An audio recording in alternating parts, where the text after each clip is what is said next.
Hello and welcome to another video. This one is about a game called Evil West. I've recently completed it and really enjoyed it. It is one of those games that fully embrace the term video game. It is all about the gameplay, it's all about having fun. It is not a masterpiece in terms of storytelling or dialogues and whatnot, but when it comes to gameplay, it is really good. It has that old school vibe to it, something that games from the Xbox 360 era had. On one hand, Xbox 360, PS3, they had games like The Last of Us, Gears, the God of War series, Uncharted titles, all sorts of cinematic experiences. But then they also used to have games like Binary Domain, for example, Bulletstorm, Lollipop Chainsaw was one, and then Stranglehold. Games that never belonged to the masterpiece category but were incredibly fun because of the over the top gameplay. These games were all about having fun, and Evil West belongs exactly to this category of games. In fact, the combat in this game is so good that it almost feels like a third person Doom game.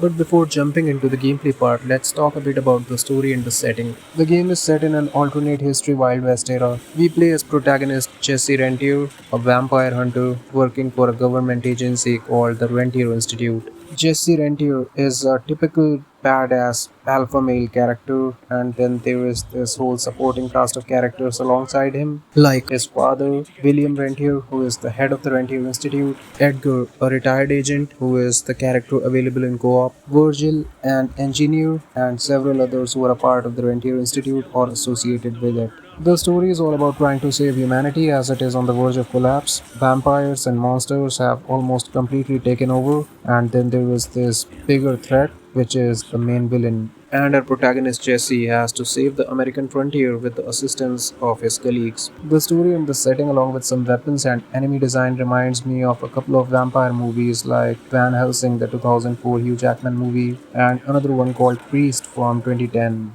Van Helsing, by the way, is one of my all time favorite movies. Now, Evil West is not a dialogue heavy, narrative centric kind of game because the goal of this game is not to give you a deep, rich story. Instead, it is more to give you a reason to wreak havoc on the battlefield. But still, I enjoyed the story for what it is, especially the later part. Most of the story is conveyed through really good looking pre rendered cutscenes, and the conversations between different characters are always interesting enough, in my opinion. It's nothing great in terms of story, but it's decent. It's exactly what you would expect from a B grade vampire action movie. Overall, I liked the story because the writing, the dialogues, the one liners, they are done in a typical video game fashion. The story is easy going over the top and filled with that B grade vampire action essence, and it just works. It's goofy, it's silly, but in a good way. Where Evil West truly shines and stands out is the gameplay. It features non stop, absolutely frantic, off the rails action. Though you play as a vampire hunter in this game, vampires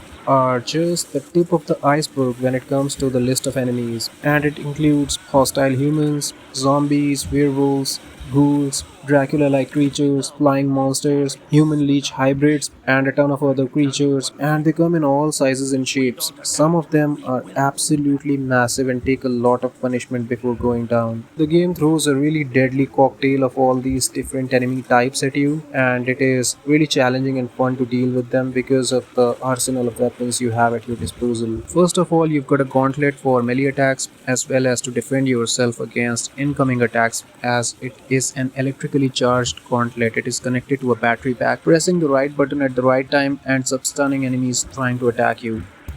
It also helps you defend against incoming projectile attacks from weaker enemy types. Melee attacks using the gauntlet really make you feel like Kratos from God of War. You uppercut enemies in the air and jump and land a Superman punch kind of thing, sending them flying into explosive barrels or spikes or even other enemies. As you level up, you gain crazy abilities for your gauntlet. You can pull enemies to you or you can zap attack them. In both cases, it results in a beatdown and it looks absolutely awesome, and it is something that never gets old. As you level up, you earn perk points and you can use those to unlock crazy abilities for your gauntlet. I'm not gonna try and describe all those abilities because I'm sure I won't be able to do justice to them. You just need to know one thing, and that is that the gauntlet is just awesome. It is the coolest thing about the whole combat, and then we have a ton of weapons as well. We got our 6 shooter, our shotgun, a rifle, a crossbow, which is exactly same as the crossbow used by Hugh Jackman in the movie Van Helsing. And if you've seen it, you know how cool that was. Then we also got a Gatling gun, a flamethrower, grenades, and a really cool weapon called the Crippling Rod, which basically stuns every single enemy on the battlefield irrespective of their size, and is a real lifesaver in big battles. It's just one heck of a weapon. Now, ammo for all of these amazing weapons is infinite. You don't have to worry about the bullet count at all. But there is a cooldown time for every single one of them, which comes in the shape of reloads or recharges, basically a timer. The more powerful a weapon is, the longer it takes for it to reload or recharge. Like, for example, your revolver is the fastest one when it comes to reloads, and something like the Gatling gun takes way more time, and even the crippling rod takes a while, so you have to be careful when to use what. Every single one of these weapons are upgradable,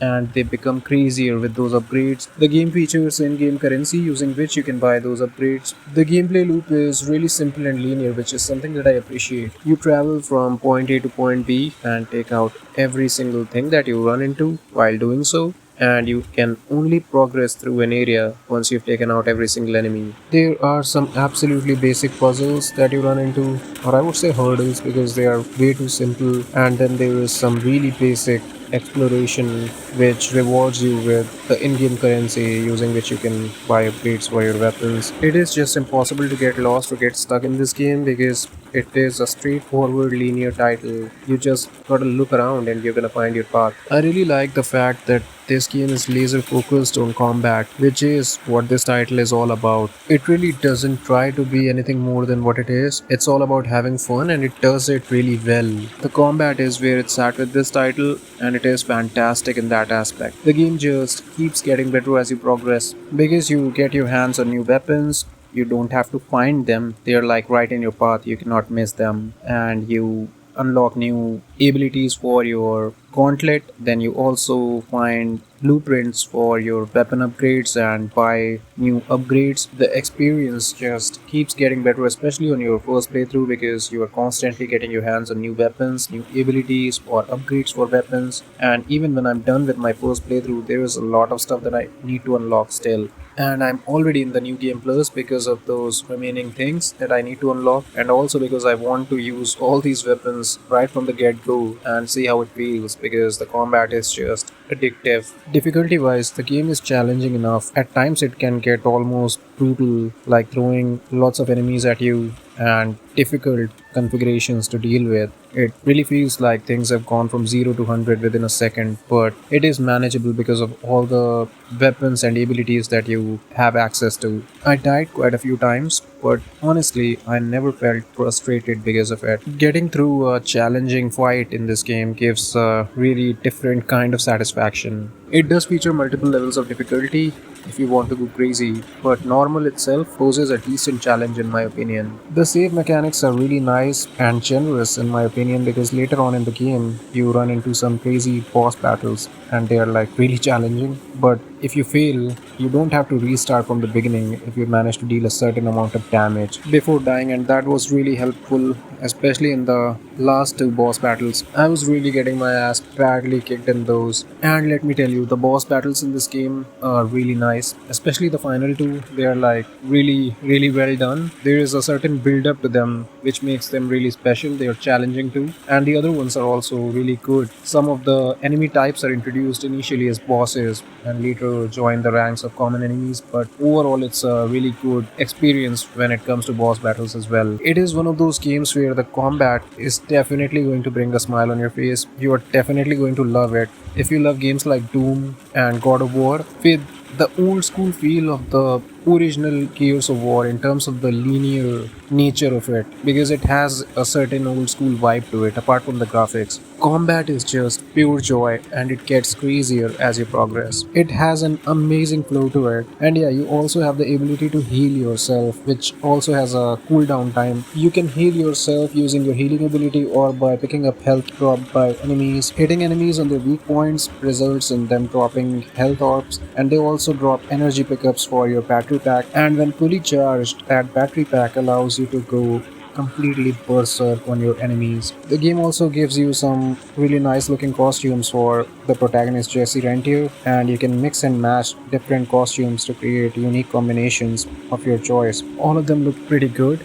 Graphically, it's a pretty good looking game. It's not cutting edge, but it's really nice looking.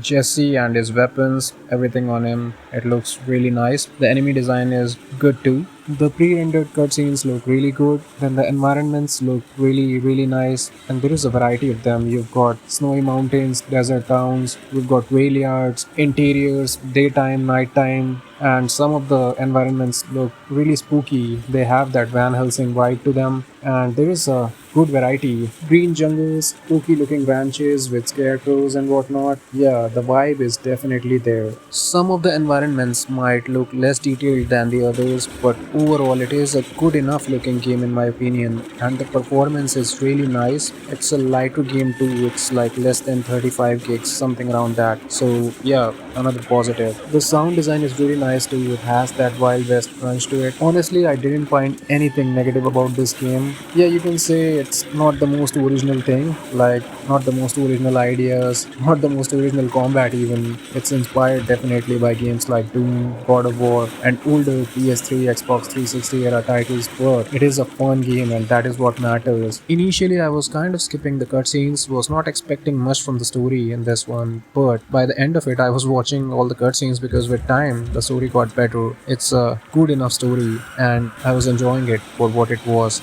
It's a game where the combat, the story, the environments, the whole experience got better with time. And it's funny because not so long ago I played a game where things got worse with time, and if you want to know what game it is, check out the video on the end screen, you're gonna find it interesting. As far as this one goes, it's an underrated title in my opinion. I loved it, highly recommend it. It's just totally worth it. Amazing replay value. Actually, this video cannot do justice to the combat in this game, but if you think I tried, please do leave a like. Thank you very much for watching. See you in the next one. Peace out.